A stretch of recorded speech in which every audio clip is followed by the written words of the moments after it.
everyone. I'm a Christian from the Church of Almighty God.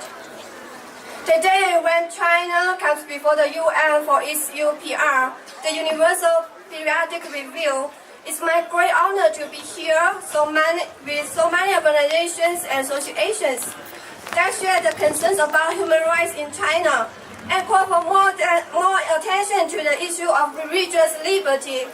I salute the bravery of millions of Uyghur, Muslims, Tibetan Buddhists, Christians of house churches, and human rights activities who keep their faith, who, while subject to persecution, arrest, torture, and inhumane treatment, in the dreaded transformation through education camps. The Chinese Communist Party, CCP, publishes from 1995 a list of groups it defines as Xiejiao. This term is often translated as Xiejiao, as evil cults, but in fact means heterodox teachings.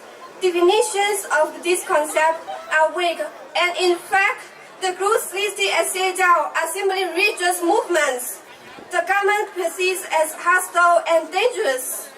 My church, the Church of Almighty God, has been founded in China in 1991 and has been listed as Xiejiao in 1995. We are a Christian new religious movement, and we believe that Christ has returned as Almighty God, lives with us today, and teaches the fullness of truth. We were blessed with a quick, spectacular growth.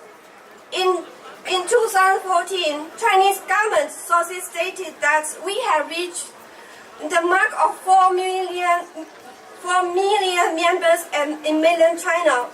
Not only the CCP persecutes us, it has also launched a spectacular campaign of fake news against our church, accusing us of causing riots and even of a homicide.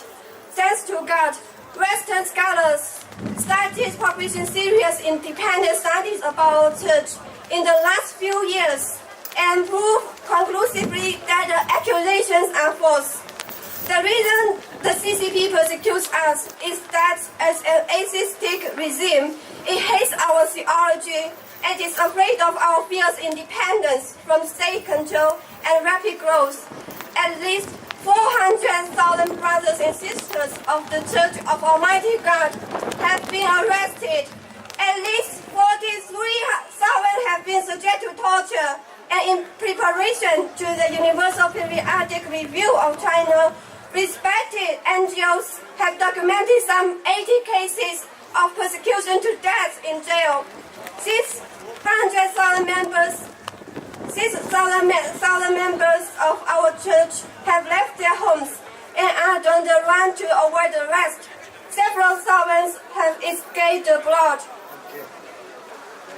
where often their refugee status is not recognized. Due to false information about our church, Chinese pressures a general hostility to refugees. Sworn declarations and documents submitted to the Human Rights Council for the Universal Periodic Review tell the horrific stories of how too many of our brothers and sisters in China are hunted like beasts, beaten and tortured. Women have been raped in jail, and in several cases, suspect of organ harvesting were found on the bodies of those died in prison.